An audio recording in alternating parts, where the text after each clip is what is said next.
Pessoal, então vamos falar um pouquinho sobre tornozelo e pé, tá? O maléolo fibular ele é mais baixo que o maléolo tibial, certo? Vocês já sabem isso? Então olha só, o maléolo da tíbia, né? Ele é um pouquinho mais alto do que o maléolo da fíbula. O maléolo da fíbula e o maléolo da tíbia formam a articulação tibiotarso, que a tibiotarso vai se formar o quê? A junção dos ossos do talos, na parte inferior, que chama como se fosse um talo, na verdade, e vai estabilizar o maléolo da tíbia e o maléolo da fíbula. Como eu já antecipei para vocês, nós temos uma biomecânica articular muito importante nessa articulação, tá? Que é a função da fíbula. Quando nós fazemos o movimento de dorsiflexão, né? O que a fíbula faz? Ela faz um movimento de superiorização. Ela sobe como se fosse um pistão e posterioriza. Ali que vem a lesão, que você já conhece, é a cabeça da fíbula posterior, que pode decomprimir o nervo sural, etc. e tal, e causar dores. Tudo bem? E quando nós fazemos movimento de flexão plantar, ou seja, o pé de bailarina, a plantiflexão, o que acontece com a fíbula? Ela inferioriza também. Então isso tem um aspecto muito importante para nós, osteopatas, né? Para poder desenvolver todas as funções de flexão, dorsiflexão e flexão plantar. Se você não tem essa boa mobilidade de flexão, flexão plantar e dorsiflexão, você não tem o primeiro sincronismo da biomecânica de toda a articulação do tornozelo e pé. Se o seu talos não trabalha bem, obviamente não vai ter uma boa mobilidade do calcâneo também, não vai ter uma boa mobilidade do cuneiforme, do navicular, né? E de todos os cuneiformes. Então, o que é importante? Que o talos sempre tenha uma boa descompactação, que esteja bem solto, para poder fazer toda essa mobilidade que nós acabamos de descrever para vocês. Outra coisa que é importante também é que a fíbula, lá, está até escrito no slide, a flexão plantar, a articulação está menos estável, porém a pinça maleolar se adapta da sua forma. Então quando nós fazemos a planta do pé, fazendo a flexão da planta, o pé de bailarina, ele inferioriza, o que acontece? O maléolo lateral, no caso a fíbula, ela inferioriza, e ela descendo, o que acontece? Você ganha instabilidade no tornozelo, que é o movimento do entorse. Entende? Quando você faz a dorsiflexão, a pinça maleolar ela fecha, ela se compacta melhor, fazendo uma imbricação melhor sobre o talos, e isso proporciona maior estabilidade. Por isso, quando nós fazemos plantiflexão, nós estamos predispostos a ter entorse, não é o movimento do entorse? Tudo bem? E quando você tem um movimento oposto, o abaixamento, né, no caso desse osso, vai tensionar vários ligamentos que estão envolvidos, né, sobre essa região, como os tibos fibulares, inferiores, enfim, que dá o famoso entorse tornozelo. Tá bom? Como vocês já conhecem, nós temos aqui o que? Os ossos do tarso, né? Então, que é formado pelo calcâneo, pelo talos, pelo navicular, pelo cuboide e os três cuneiformes, né? Medial, intermédio e lateral, tá bom? Em vista lateral, depois nós vamos detalhar um pouquinho melhor. E nós temos o quê? Umas musculaturas que têm grande funcionalidade, têm grandes funções do organismo. O que seria? O principal, gastrocnêmico, trícepsural. Lembra da sua pergunta? Eu acho que eu falei isso semana passada. Falei sobre isso sim. Comecei a falar, lembrei. Então nós temos o quê? Gastrocnêmico lateral, medial e o sólido. Esses três músculos vão se formar o famoso trícepsural. O gastrocnêmico ele se funde no tendão de Aquiles, né? E esse tendão de Aquiles vem se fundir sobre a tuberosidade do calcâneo. Então, o jeito que o gastrocnêmico contrai, você faz movimentos de flexão plantar e você perde instabilidade sobre a pinça maleolar. Entendeu? Então, por isso que é importante que esse músculo fique constantemente em relaxamento. Porque senão, entre aspas, o seu pé vai ficar constantemente em flexão plantar e essa flexão plantar dá instabilidade sobre a pinça maleolar, ou seja, instabilidade em todos os complexos dos ossos do tarso. Por isso que eu tenho minha rambinha, que o ano passado a Elidia lá fez até um TCC sobre a importância da rampa, e só o alongar a rampa como já deu grandes melhoras em lesões de fascite plantar, dor dos joelhos e esporão. Importante entender, a própria Elidia pesquisou isso no TCC dela, a aluna de osteopatia do ano passado, e ela fez o quê? Da turma retrasada, do ano passado, né? A outra turma. O que foi? Ela comprovou que quando você tem uma retração constantemente da panturrilha, tá? E esse tendão de Aquiles, ou tendão calcâneo, ele fica constantemente estirado. Esse estiramento permanente, essa tensão permanente, faz uma fragilidade na própria estrutura do tendão, e ele começa a entrar num processo de inflamação crônica sobre quê? Sobre a tuberosidade do calcâneo, bem o tubérculo do calcâneo, que é esse aqui. Né? E aí o que acontece? Essa inflamação crônica entra em processo de cicatrização e inflamação, cicatrização e inflamação. Então você acelera os processos de necrose celular, morre-se célula e acelera as células, e isso pode vir dar um aspecto de crescimento ósseo, que é a espícula óssea, que é a osteofitose. Então, ou seja, o esporão, retração de panturrilha, com tensão adaptativa de quem? Que é esse tendão? Não, tendão de Aquiles, que vai fazer com que acelerar o processo de cicatrização e inflamação crônica sobre há anos, acontecendo isso sobre a tuberosidade calcânea, que corre o risco de ele ganhar calcificações, que é aí que o camarada tem esporão. Significativamente, é muito comum ter mulheres que têm esporão? E homem? Homem, não, mas o homem tem muito menos, a incidência é 10 por 1, tá? Ou até mais. Por quê? Por causa do salto alto. O salto alto da mulher faz com que o pé fique em plantiflexão constante, que leva constantemente essa musculatura a ficar em retração. E o gastrocnêmico ficando em retração tensiona constantemente quem? O tendão de Aquiles, e dá esse efeito que eu acabei de falar, esse mecanismo, essa cascata lesional. Tá bom? Lembrando também que a panturrilha, e isso é considerado em todos os livros de fisiologia e clínica, que ela é considerada o nosso segundo coração, porque o coração tem dificuldade não em enviar sangue, isso a gravidade faz muito bem, a dificuldade é retornar, fazer o retorno venoso. E quem que é responsável pelo retorno venoso? A contração muscular. E qual que é o músculo que mais sofre o fator de gravidade?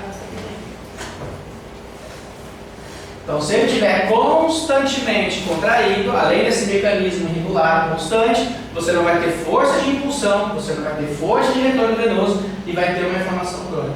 Então, basicamente, palpar o gastrocnêmico, encontrar os nódulos de tensão, os trigger points sobre os seus dentes musculares, palpar o tendão de Aquiles e a mobilidade do calcâneo e do talos é vital para o pé. Sacou?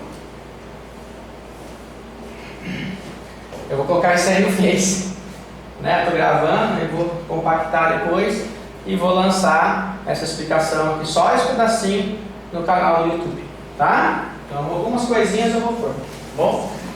Então eu sugiro vocês também a usar o canal do YouTube, tem ausculta, tem treinamento, tem hipnose, tem técnicas de tudo que é jeito lá, desde autodesenvolvimento, a física, a gente está quase chegando a 1 milhão de acessos, ou seja, eu já falei isso para vocês, tá? O meu canal lá, Instituto Fábio Soler. Então tem técnicas de massoterapia também, tem técnicas de hipnose. Então acessem lá, se inscrevam lá também, não custa nada. Quando sair algum nível, um vídeo novo, ele vai dar um vídeo no seu celular e você pode assistir, tá?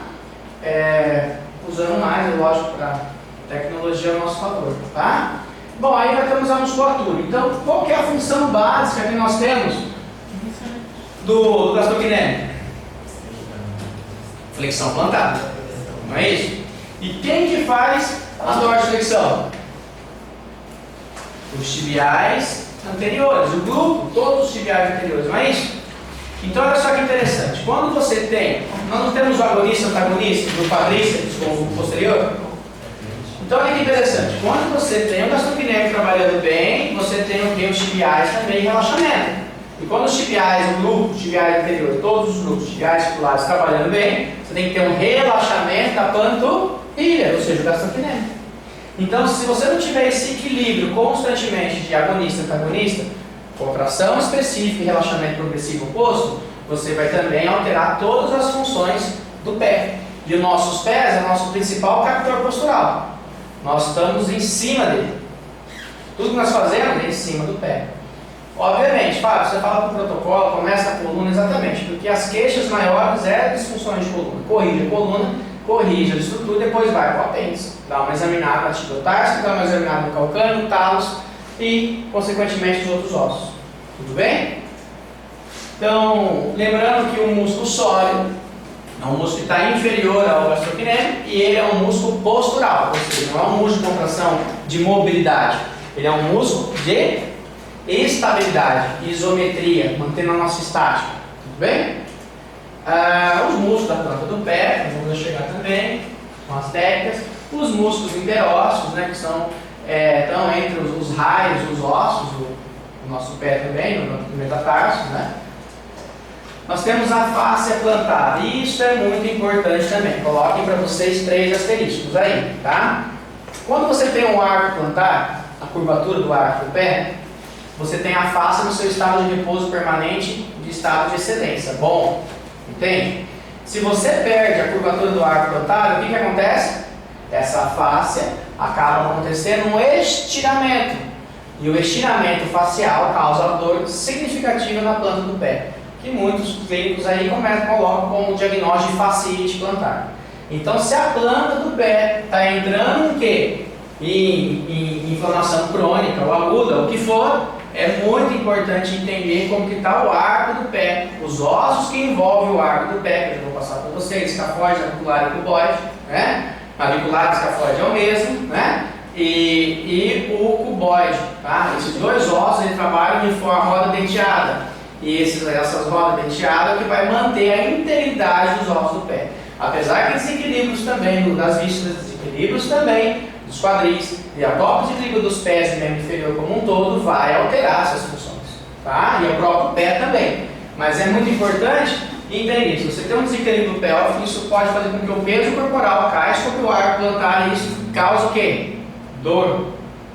Então, o que nós temos que fazer? Além de examinar as estruturas dos ossos do pé, que é, no caso, é o nosso tema desse módulo, nós olhamos tudo que nós já aprendemos. Os quadris, joelho, coxa femoral e coluna vertebral como um todo. Tá certo? Então, quando as fáscias do pé ficam em estiramentos, você tem um processo do início daquela dor ligamentar. Vocês lembram qual que é o primeiro aspecto da dor ligamentar? Dor de queimação, quando você fica muito tempo na mesma posição. Um exemplo, eu estou aqui dando aula, estou andando, alivia minha face plantar. Eu paro um pouquinho, dá vontade de fazer esses movimentos. Não tem essa vontade? O que nós fazemos com esse movimento? Aumentamos a curvatura do pé. Quando você aumenta a curvatura do pé, você dá uma frouxidão da face plantar. Entendeu? É igual você estar muito tempo em sinfose, constantemente, aí você vai lá e faz uma lordose, uma alivia na hora. Mesma coisa, e as faces, tá? E vocês vão encontrar muito. Então, no complexo articular do pé, nós vamos encontrar o quê? A articulação tibio-társica, como eu já falei bastante, os maléolos, ou talos, anota se quiser, que é uma boa, tá? A articulação talos-calcâneo, que é a subtalar, tá? E vai ser o quê? O talos se comunicando com o calcâneo, tá? A articulação que é médio-társica, ou seja, é do meio pé. As duas superiores, a tibio-társica e a talo-calcâneo, principalmente a talo-calcâneo, que é a subtalar, ela é do retropé, a parte posterior do pé, certo?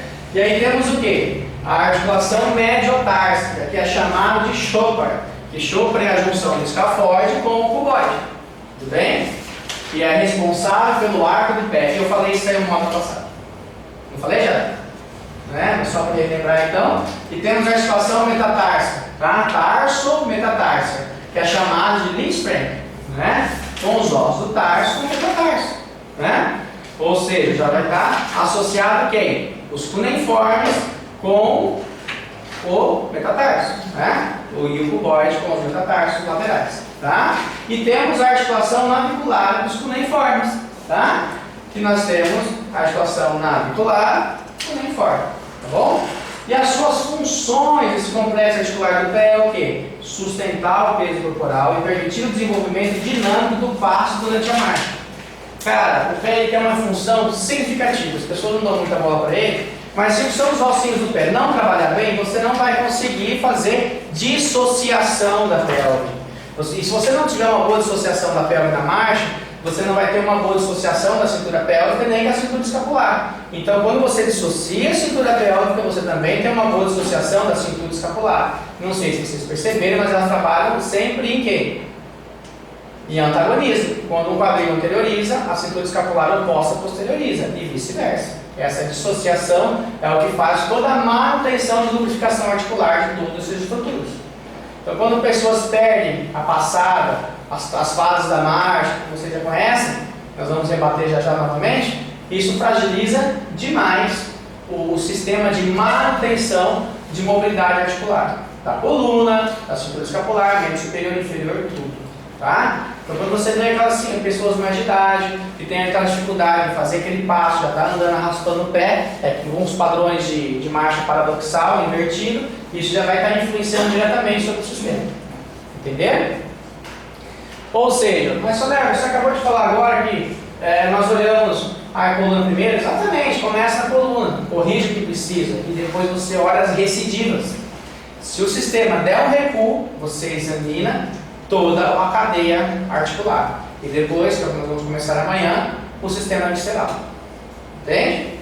É assim que nós conseguimos trabalhar de forma rápida e com grandes resultados. Tá? O antepé é uma parte dinâmica do pé. Então a parte anterior do pé tem a funcionalidade do quê? De impulsão, de equilíbrio, dinamismo. Tá? Médio pé tem as funções da ritmicidade, vai dar o ritmo entre a parte dinâmica com a parte posterior, que é o retropé, que vai estabilizar. Então o médio pé é o equilíbrio, fazendo um ritmo do seu impulso, que é o antepé, e o retropé, onde vai fazer a estabilização. Por isso que tem paciente nosso que eu falo brincando, calcanhar, calcanhar, calcanhar. Anda com o calcanhar, anda com o calcanhar, com o calcanhar, com o calcanhar. Porque o cliente muitas vezes está com o padrão de marcha invertida, paradoxal, e aí você compromete todo o sistema de autolubrificação, vamos falar assim. Tá? Tem o raio interno do pé, que é a parte medial do pé, que tem as finalidades básicas do quê? De impulsão, como eu já antecipei para vocês. E o raio externo, recepção, contato. Tudo bem? Quando esses padrões estão invertidos, quando você tem o genovalgo, desabamento plantar, pisada pronada, antiversão pélvica, tronco anteriorizado, fragiliza demais o processo. Entendeu? Então, na verdade, o pé, como toda estrutura, não aceita com que a parte dinâmica fique fazendo recepção, ou seja, a parte do raio interno fique fazendo impulsão. Muitas pessoas, e como que vocês vão ver isso? Pessoas que não lixam constantemente o pé, quando vocês fizerem a inspeção do pé que nós fizemos antes do almoço, o que vocês perceberam? A calosidade. E aí vocês vão ver aonde tem mais calos. Se é na parte de recepção, que é a parte externa, ou se é na parte interna de impulsão. Entenderam? Então, olha só como que isso é bacana. Nós vamos olhando as estruturas, nós vamos olhando os sinais clínicos que o paciente apresenta, e a gente vai correlacionando todo o trabalho. Pode perguntar. Pode dar para tirar um pouquinho. Está na frente, beleza? Tira, meu querido. Por favor. Você esperou explicar tudo isso para depois você pedir para tirar se você está trabalhando aí, né? Eu tiro isso aqui. Não, essa cadeira, depois a gente tira, põe ela aqui. Entendeu? Ficou bom agora? Então, a articulação tibiotársio, como eu já falei, a articulação mais importante do pé, que ela vai fazer o quê? Uma pinça, com uma chave inglesa, uma polia sobre as extremidades do maléolo, né? Eu já antecipei para vocês. Quando nós fazemos flexão plantar, pé de bailarina, o que acontece com o talos? Ele fica mais instável. Por que ele fica instável? Porque a fíbula inferioriza e abre-se a polia. Tudo bem? Os maléolos com talos. Tá? E essa estabilidade é feita pelo sistema muscular e principalmente ligamentar dos maléolos com os calcâneos. Tá? Já falei dos ligamentos, né? Tibiotársicos também, que é o ligamento lateral tibial, o ligamento lateral medial, né? São os ligamentos que estabilizam todos esses processos. Tá bom? Eu lembrei mesmo, já falei essas aulas para vocês. Eu falei disso na aula passada. Eu fiquei falando em torce pra caramba. Tá? Então vamos tocar um pouquinho. A subtalar, Chopard, Chopard também tem uma boa importância. A articulação de Chopard, ela funciona como uma roda denteada. Então, coloca uma observação aí para vocês. Ela tem a função principal de manter o arco plantado, o arco do pé. Então, quem não tem arco do pé, vocês vão examinar os captores de postura, as rotações de calcâneo, funções do quadril, vísceras, tronco, coluna e tudo mais. Mas no pé, vocês vão examinar as funções dos ossos que envolvem Chopard. Em caso de crianças, o arco meio comprido ele não tem uma voltinha. Então, geralmente, no decorrer da maturidade dele, o arco do pé vai desenvolvendo. Por quê? Porque ele não tem nenhuma boa tonicidade muscular. E isso vai desenvolvendo conforme ele vai maturando, vai amadurecendo. Dá mais tempinho para ele, 2 anos é pouquinho para você exigir isso. Tá? Olha, se o arco do pé dele é igual quando está em pé, com certeza está em pronação, está em desabamento, e quando ele está deitado. É tudo reto. E o dedão dele separa totalmente dos outros dedos. Entendi, está entrando então em pronação, está entrando em halbsball. Ele está andando. Entendi. Então assim, o que nós temos que ver? Se quando ele está deitado, como que está a estrutura do pé. Provavelmente se ele estiver deitado e a curvatura voltar, aumentar, daí tem que ter um bom resultado. É a musculatura que não deu tonicidade ainda. Se ele repouso, deitado, tá todo o pé plano, tipo o pé equino, né? Aí sim você está com talvez o início do desequilíbrio disso. Examina-se deitado e examina em pé. Eu Entende? sempre reparei o dedão dele, que é muito longe dos ossos, Entendi. para andar, parece que ele força. Então, o ideal é a gente dar uma olhada fotográfica, pelo menos, para os longínquos, pelo trás ali. Tá? Então, olha só, a articulação do Chopard, ele funciona como? Funciona em uma cadeia denteada, eu falo roda denteada, né? Então, o navicular, que é o escafoide, trabalha com o cuboide em roda denteada. Se ele superiorizar, você tem arco. Se ele inferiorizar, você perde o arco. Entenderam?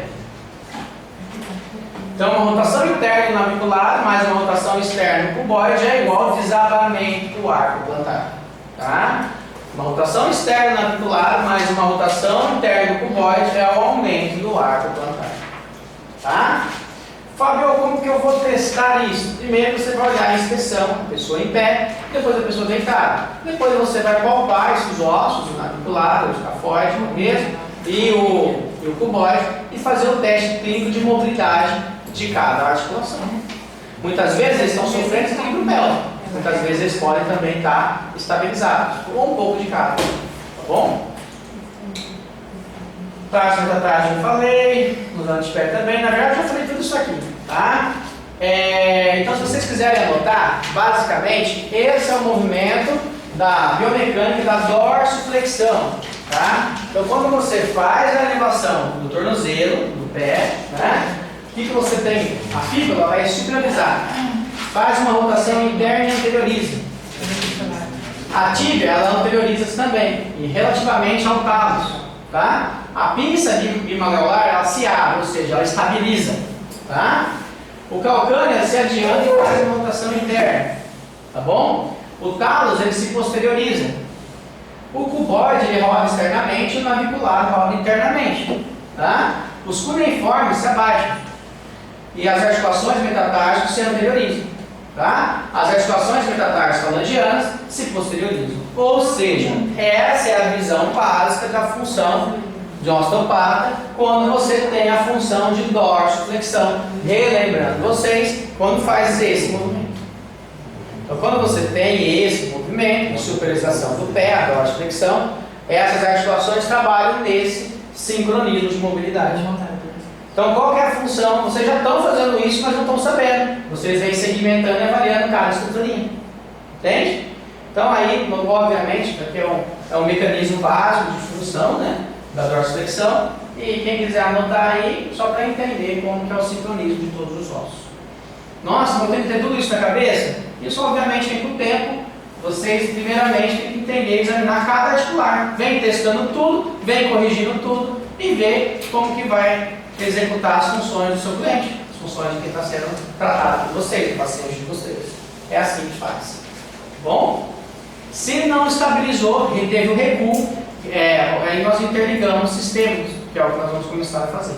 ou os outros sistemas articulares, né? Ou o sistema visceral, cranial, ou somato emocional ou bioquímico.